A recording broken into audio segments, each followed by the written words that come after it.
성경 큐티의 방법과 순서. 묵상의 틀을 사용합니다. 틀 없이도 내적 지식을 얻을 수가 있죠. 그것은 숙달됐을 때. 그냥 본문을 가지고, 그래서 이건 성경 설교반입니다. 나중에. 성경 스케치 학교, 성경 내적 큐티 학교, 그 다음에 성경 설교 학교. 본문을 읽고 그대로 내적인 지식을 얻어서 적용하고 전하고 우리가 예수님을 닮을 수 있게 되겠죠. 근데 그 전까지는 내적인 틀을 사용합니다. 그래서 성경이 있다면 성경 묵상의 틀을 사용해서 내적 지식을 얻게 되죠. 이 훈련을 많이 해버리면 그 다음에 틀이 필요 없다라는 거죠. 사람의 인식체계에서 이 틀을 가져왔습니다. 조금 심리학에서 가져온 건데 조금 어려울 수도 있습니다. 외부 세계, 내부 세계. 외부 세계의 어떤 내부는 이제 사고지 감정이 있고 외부는 어떤 정보가 있습니다. 정보가 들어오죠. 입력이죠, 입력. 그러면 생각이 지각하게 되고 그것이 바로 의지 감정에 전달하게 됩니다. 그럼 의지 감정이 변화가 일어나요. 가치관에 따라 반응을 하게 됩니다. 뜨겁거나 차갑거나 무감각하거나 가치관에 따라 그 사람의 가치관에 따라 싫거나 좋아하거나 미워하거나 사랑하거나 이렇게 이제 영향을 끼친다는 거죠. 어떤 정보는 반드시 어떤 정보는 우리에게 들어오면 내면을 움직입니다. 긍정적으로 뜨겁게 움직이든지 아니면 무시하든지 아니면 무반응하든지 어떤 변화가 있다. 그럼 이 내면을 다시 이제 나타내는 거죠. 어떤 정보를 듣고 내면에 뭔가가 생겼어요. 그 뭔가를 이제 나타내는 겁니다. 사고를 통해서, 말을 통해서, 행위를 통해서 이렇게 출력을 하게 되죠. 말과 행동이 나오죠. 성경에. 그러면 이제 정보를 찾습니다. 어떤 배경 가운데 말을 했는가. 요걸 찾으면은 일단 그 사람의 내면을 짐작할 수 있고, 아, 이 사람은 이걸 보고 이런 행동을 하는 것은 내면이 이랬구나 하는 것을 알 수가 있죠. 그래서 내면을 찾는다. 요 틀을 이용해서 우리가 성경 묵상하는데, 첫째는 우리 12단계에서 7단계로 줄였죠. 관찰, 해석, 적용을 하고 관찰을 많이 둔다. 관찰이 가장 중요하다. 다 중요합니다. 관찰. 성경의 범위를 정한다. 두 번째는 제목을 붙입니다. 매우도 먹고 쉬워요. 읽고 붙이면 됩니다. 그 다음에 성인격체가 여러 명 등장하는데 등장 찾아서 한 명을 선택합니다. 3명. 그것도 쉬워요. 쉽죠? 그냥 머리 쓸 거 없지 않습니까? 이 한 명을 선택했을 때 이 한 명이 선택한 이 한 명이 한 말과 행동을 찾습니다. 여기도 쉬워요. 그냥 요 몇 번 읽어보면 돼요. 성경을. 그러면 아, 이 사람이 이 구절 사이에서 아, 이런 말을 했구나 찾아요. 그 다음에 이 사람의 이렇게 말을 하게 된 배경을 찾습니다. 이건 조금 까다로울 수도 있지만 말과 관련해 있는 배경을 찾습니다. 자, 지금까지 관찰해요. 한 명을 선택하고 말과 행동을 찾고 그 본문 성경 범위 안에서 배경을 찾습니다. 배경은 본문 그리고 앞장, 앞뒤 절장을 찾고 아니면 성경 전체에서 찾습니다. 성경 전체는 스케치를 해놨기 때문에 우리가 훨씬 더 쉽죠. 이 이야기 다음에 어떤 이야기였고 그 전 이야기는 뭐다 그런 것을 알 수 있고 좀 더 자세한 것은 바로 앞장 읽어보면 되죠. 그렇게 해서 배경을 찾습니다. 5번이 조금 까다로울 수 있지만 또 쉽게 찾아질 수도 있죠. 자, 이렇게 관찰을 하는 겁니다. 지금까지는 우리가 묵상하는 게 아니고 관찰해요. 누구나 다 똑같이 나와야 됩니다. 똑같은 텍스트를 가지고 보기 때문에. 성경의 범위 똑같죠. 아, 제목은 약간 다를 수가 있습니다. 그러나 뭐 그 의미가 없고 달라도 인격체 선정은 똑같아야 되고 인격체의 말과 행동도 똑같아야 되고 그 배경도 똑같으면 좋겠죠. 배경은 약간 차이가 있죠. 많이 찾는 사람, 적게 찾는 사람. 그러나 3번, 4번은 분명히 찾아야 됩니다. 그 사람을 선택하고 그 사람의 말과 행동. 그렇게 되겠죠.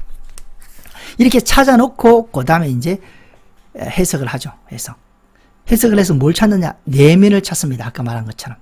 내면을 찾고, 자, 이 관찰은 역사서에서 필요하죠. 서신서 같은 경우는 이게 필요 없죠. 그냥 해석.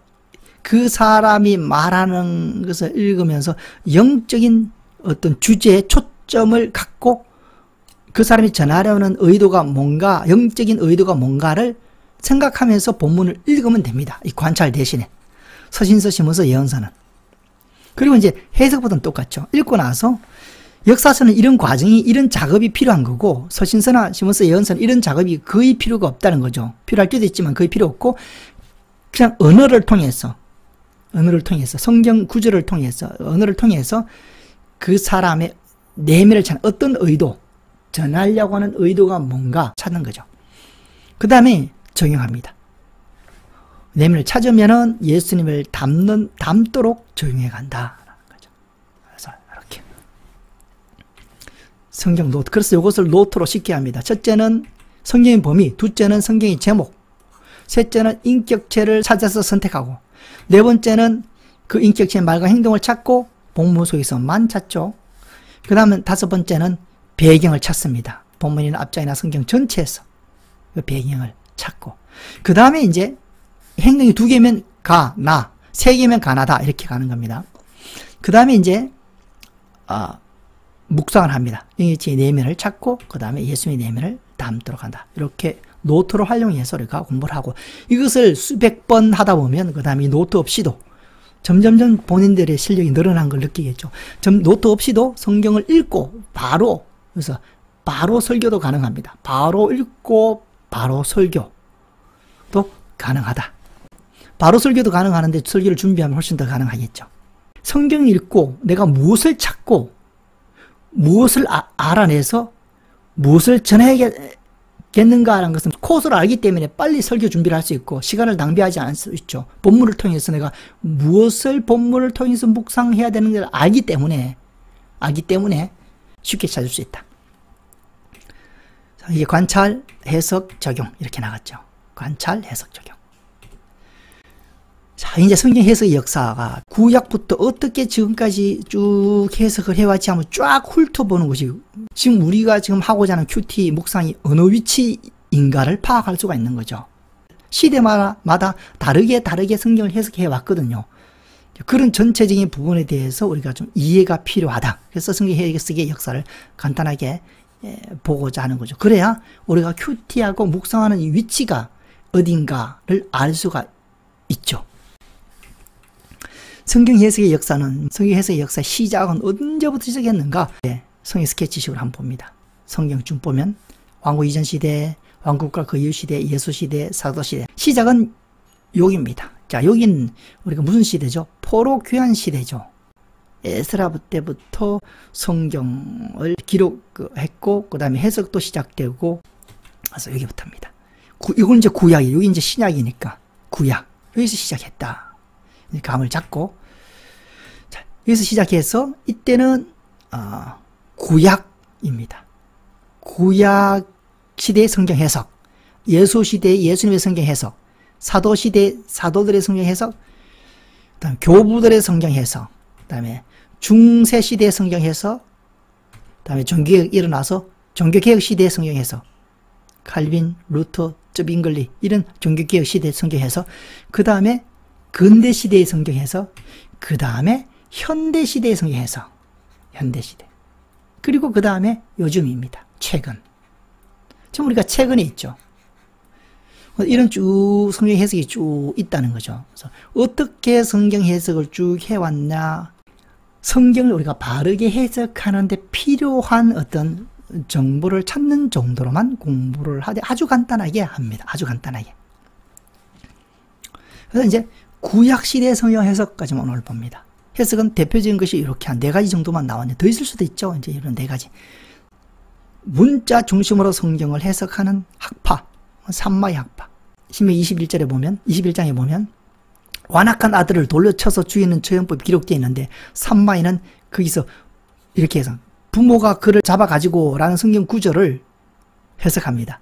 부모가 그를 잡아가지고 라는 성경 구절을 해석할 때 그 부모는 아들을 잡을 손이 있는 사람이 분명하므로 부모 중에 한 사람이라도 손에 이상이 있으면 그 아들은 완악한 아들로 정죄할 수 없다라고 해석하는 거예요. 좀 지나친 해석이죠.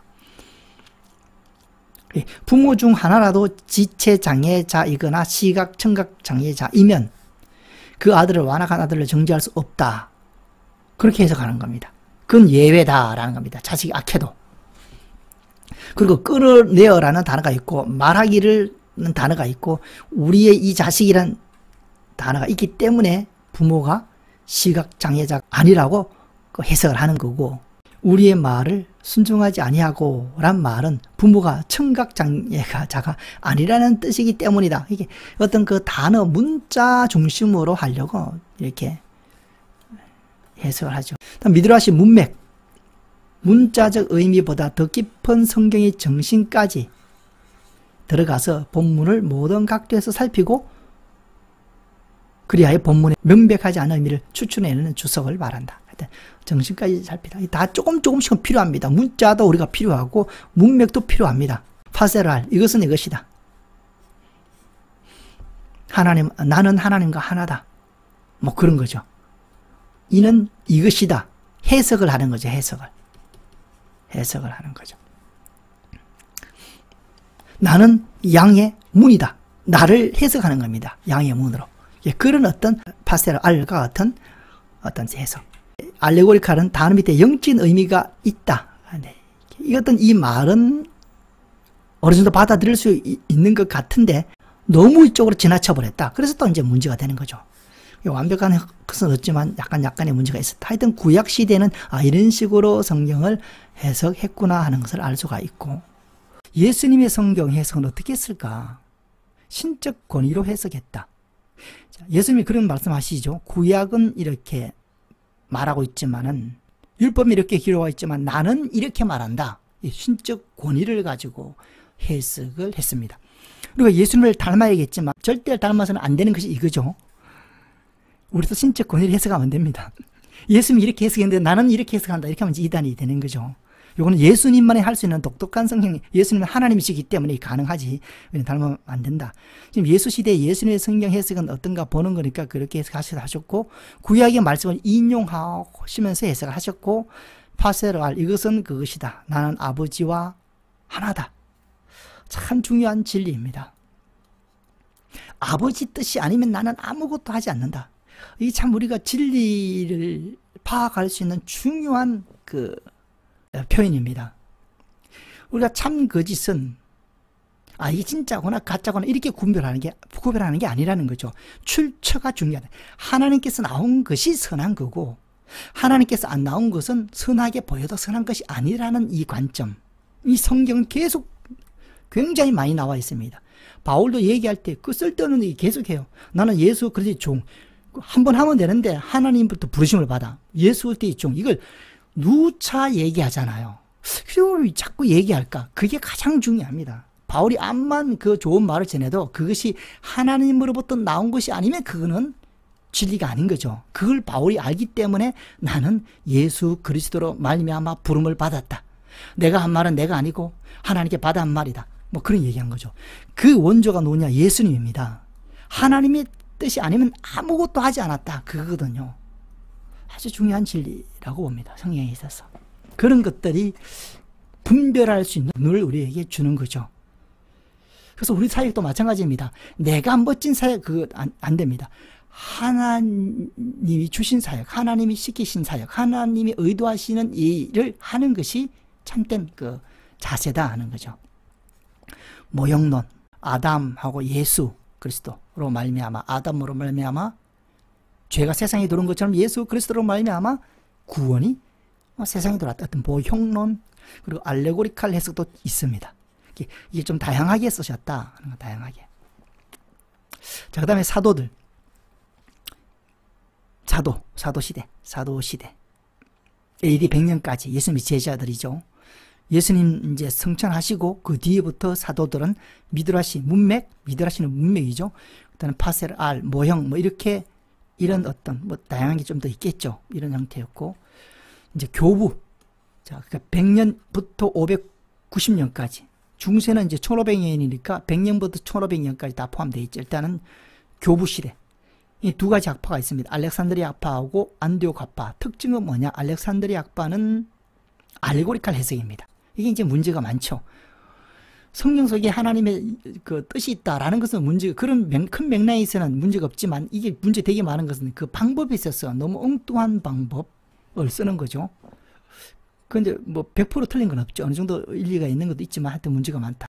오리겐이 이제 이 부분에 주요한 학자다. 세 가지를 해석합니다. 몸, 영, 몸혼 영처럼 문자적 의미, 도덕적 의미, 영적 의미 이렇게 해석을 하게 되죠. 그리고 이제 안디옥학파, 이건 역사적, 문법적, 모형적 해석 방법이고 이 두 학파가 있었고 이 교보시대 주류를 이루는 학파는 알렉산드리아 학파다. 지배를 하고 있었다. 이 교보시대 정통으로 인정받는 학파는 알렉산드리아 학파다 하는 겁니다. 자, 그 다음에 이제 중세시대 590m 1500 사도시대 다음 100년부터 1500년까지가 교부 중세시대죠. 이 시대는 알레고리칼 성경 해석이 주름잡습니다. 약 1400년 동안 굉장히 긴 시간입니다. 1400년 동안 이 교부 중세 시대 때 이 알레고리칼 성경 해석이 주된 해석이었다 하는 것은 이게 어마어마한 거죠. 그래서 대표적인 것이 또 나옵니다. 렉티오 디비나. 카톨릭에서 쓰는 성경 해석이죠. 오늘날도 카톨릭에서 이것을 신부들이 쓰고 있습니다. 성경 읽기, 묵상, 기도, 명상 이런 방법으로 이제 성경을 해석한다. 뭐 일리도 있고 또 배울 점도 있지만 그러나 문제점도 있다 이렇게 보는 겁니다. 알레고리칼 해석이 꽃이 핀 시대가 아닌가. 그리고 또 아까 안디옥 학파의 어떤 뒤를 이은 학파가 빅토리아 학파입니다. 문자 역사적 해석법. 이거는 비주류다. 알레고리칼 해석이 주류다라는 겁니다. 그 시대의 주류다. 빅토리아 학파는 비주류다라는 거죠. 이게 1400년을 이어왔다. 성경 해석. 자, 그러다가 이제 종교개혁 시대가 들어옵니다. 16세기. 르네상스의 영향을 받죠. 그래서 이제 종교개혁. 이때 성경 해석이 좀 달라진다. 루터, bin글리, 칼빈. 긍정적인 성경 해석이 나왔다. 그리고 이제 근대에서 이제 합리주의 성경 해석이 나옵니다. 자, 종교개혁은 좀 짧은 시대고, 이 중세시대의 성경 해석은 아까처럼 알레고리칼 성경 해석이고, 이건 이제 문제가 되는 거죠. 문제가 되는 거죠. 그리고 중간 과도기 약간 어떤 중세시대 성경 해석을 하다가 그다음에 근대시대 성경 해석은 합리주의 성경 해석입니다. 합리주의. 아까 이성이 시작돼 이성이 기준이 되는 거죠. 그렇게 해서 이런 해석들이 나오고 그것이 더욱더 성장합니다. 근대시대는 이성이 더 강조되죠. 합리주의 성경 해석이 나오고 역사주의 성경 해석이 나오고 더 이성이 강조돼 가지고 자유주의가 나오죠. 이제 또 문제가 되는 겁니다. 이제 문제가 되는 거죠. 뭐든지 다 빵점은 없죠. 거기에 장점이 있고 단점이 있는데 결국 단점이 문제가 되는 겁니다. 이게 어떻게 설명하냐면 이제 자동차가 길을 가는데 자동차가 이제 길을 가죠. 가는데 중세 시대는 너무 오른쪽으로 휘어졌어요. 너무 알레고리칼 쪽으로 휘어졌어요. 그래서 이제 또 사고가 문제가 나죠. 그러나 근대 시대는 이걸 이거 너무 알레고리칼 안 된다. 이성 기준으로 해가지고 합리적인 어떤 사실적인 성경 해석, 역사 기록, 어떤 역사적 성경 해석, 사실적인 것만 받아들이려는 의도거든요. 그런 해석으로 틀었어요. 틀었는데 너무 왼쪽으로 가버렸다 이겁니다. 자동차가 길을 가다가 너무 오른쪽으로 가버리고 또 너무 왼쪽으로 틀었죠. 이 잘못된 것을 깨닫고 틀긴 틀었는데 너무 틀어버렸어요. 이쪽으로. 자, 이렇게 돼 있죠. 자, 그러다가 이제 현대에 들어옵니다. 자, 현대는 이제 좀 균형이 잡힌 거죠. 아까 너무 틀었다가 일로 너무 틀었다가 이제 다시 좀 틀어서 도로로 들어온 거죠. 현대에서는 좀 바람직한 방향으로 썼습니다. 1910년부터 역사주의 성경 해석을 비평적으로 받아들입니다. 역사주의 성경 해석을 100% 이것만 신뢰하는 것이 아니고 여기에 받아들일 것은 받아들이고 받아들이지 않는 것은 않으면서 성경 해석을 받아들이고 역사 비평학적 성경 해석이라고 붙였습니다. 이렇게 균형 잡힌 성경 해석이다 하고 오늘날 보수주의 성경 해석의 근간은 역사 비평학적 성경 해석에 근거하고 있다 이렇게 보면 되는 겁니다. 우리도 공부도 그렇죠. 성경이 역사에 대한 사실을 받아들이죠. 역사적으로 받아들이죠. 그러나 그 역사적인 사실만 성경으로 받아들이는 역사주의 성경 해석과는 다르다는 거죠. 그게 영적인 의미도 받아들인다. 최근은. 자, 근데 이 중요한 거는 이 다양하지만 이 다양함의 뿌리를 어디에 둬야 되냐 하면 여기에 둬야 됩니다. 역사 비평학적 성경 해석의 근거를 둔 다양함이 우리가 인정할 수 있는 성경 해석의 방향이다. 이렇게 보는 거죠. 이걸 쭉 읽고 성경의 역사 해석을 쭉 보고 우리가 큰 흐름만 뒤에 잡아봅니다. 오늘날 현재 위치는 굉장히 다양합니다. 성경 해석이 굉장히 다양하잖아요. 다양하지만 하나의 바운더리가 있다 그러면 그 바운더리는 뭐냐? 역사 비평학적 성경 해석의 근간에서 다양함을 우리가 받아들이는 것이 우리가 지금 인정하는 범위다라고 보는 거죠. 자, 그러면 이건 이제 우리가 이제 했을 때 이렇게 됐을 때 문제가 생기죠. 사실은 이 구약의 성경 해석도 플라톤의 영향을 받았습니다. 참 이게 그래요. 세상 사조, 세상 사상의 영향을 기독교에서 받았다는 겁니다. 종교개혁도 사실 르네상스란 이거 굉장히 큰 사건이죠. 이 르네상스의 사회 변화잖아요. 이 어마어마한 변화에 영향을 받게 됩니다. 근대도 마찬가지죠. 계명주의, 1, 2차 세계대전 이런 어떤 세상 사조, 사상의 흐름에 이 성경 해석도 영향을 받았다는 겁니다. 최근도 이렇게 다양한 것은 포스트 모더니즘의 영향을 받았죠. 포스트 모더니즘, 모더니즘 시대가 있었고, 이 앞에 모더니즘 시대가 있었고, 그 다음에 포스트 모더니즘이거든요. 포스트 모더니즘도 그냥 모더니즘의 근간을 뿌리를 두는 거죠. 모더니즘의 특징은 뭐냐? 여러 가지로 얘기했지만 개인주의입니다. 개인주의. 주관주의, 뭐 다양성 이런 걸 얘기하지만 공통적인 것은 개인주의예요. 개인주의. 그런 영향을 받게 되는 거죠. 성경 해석도. 우리 교회도 개인주의, 포스트 모더니즘의 영향을 받습니다. 옛날에는 교단의 강력한, 지금도 어느 정도 힘을 발휘하지만 교단의 강력한 힘이지만 그래도 목회는 개교회 위주로, 담임 목사 위주로 성격과 색깔이 바꾸어지는 것이 바로 그런 현상들이죠. 그런 현상들이죠. 그래서 이런 영향을 받았다라는 겁니다. 우리가 생각해 볼 때. 성경 해석의 역사가 이 독특한 하나님의 방법이라고 생각했는데 보니까 세상 사조의 영향을 받았다는 것을 부인할 수가 없어요. 자, 그럼 이걸 어떻게 해석하는가? 세상 사조라는 것은 불신앙의 영향을 받았다는 거죠. 그럼 그 성경 해석을 우리가 받아들일 수 있을까? 라고 질문을 하게 되죠. 그러나 이제 해답을 얻은 거죠. 하나님의 주권입니다. 하나님은 불신앙인들도 하나님이 쓰신다라는 것을 성경을 통해서 우리가 발견했기 때문에 대표적인 것이 사사시대죠. 그들은 사사시대 때 하나님 이방인들을 들어서 하나님의 뜻을 이룬 겁니다. 물론 부정적인 역사겠지만 긍정적인 역사도 이룹니다. 고레서 왕도 들어서 썼잖아요. 하나님의 그 주권 아래 있다라고 받아들일 수 있는 거죠. 세상의 좋은 것들을 통해서 필요한 것들, 좋은 것들을 이루어가보다는 하나님이 필요하다 생각한 것은 그것을 우리가 하나님이 사용하신다라는 거죠. 어떻게 하나님의 성경 해석 방법이 분명히 해석 방법이 세상의 사조에 영향을 받아서 해석해놓고 그게 하나님의 해석이라고 하는가? 그러나 하나님의 주권에 대한 이해가 생길 때는 하나님이 불신자도 사용하기 때문에 쓰는구나. 우리도 지금 자동차를 타고 다니죠. 그 자동차 불신자가 만든 자동차일 수도 있습니다. 그러나 우리 그것을 사용하면서 복음을 전하는데 사용하잖아요. 뭐 되게 많죠.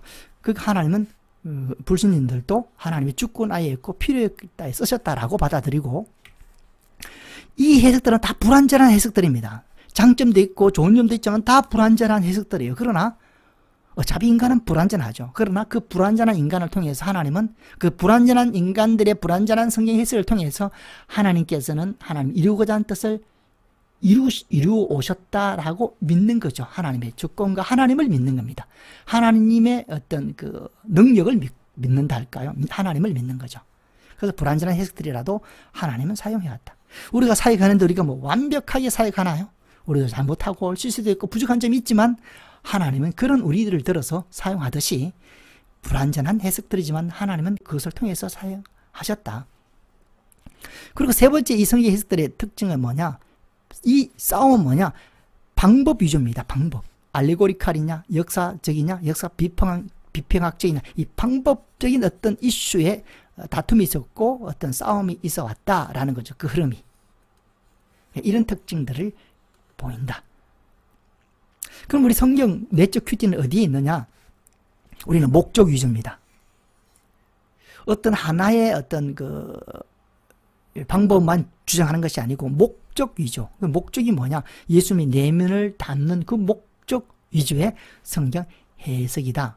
우리 성경 해석의 위치를 가름하기 위해서 이 성경 해석 역사를 간단하게 살펴봤습니다. 우리는 목적 위주입니다. 아무리 여러 가지 주의 일을 많이 해도 그 사람이 내면이 죽을 때 내면이 예수님의 모습을 담지 않고 마귀의 모습을 담고 있다면 그거는 망한 겁니다. 망한 겁니다. 예수님이 우리를 죄에서 구원했는데 우리가 죄에 계속 있다면 그건 구원한 게 아니죠. 말로만 구원한 거죠. 우리를 진짜 죄에서 우리를 구원했고 우리를 건져주셨고 우리는 하나님의 백성으로 살아가야 되는 거죠. 우리는 목적 위주라. 그 목적은 뭐냐? 예수님의 내면을 담는다. 그런 위주로 성경을 해석한다 하는 것이 큰 흐름의 방향이었고, 사실 지금까지 한 이 강의를 좀 디테일하게 정교하게 하려면 좀 더 깊이 있게 하고 시간을 많이 들여서 해야 됩니다. 그러나 그 시간도 없고 빨리 하고 우리는 또 본문으로 들어가야 되기 때문에 또 누가 작업을 하겠죠. 이 부분에 대해서는. 큰 흐름과 맥과 방향만 잡았다. 감사합니다. 수고하셨습니다.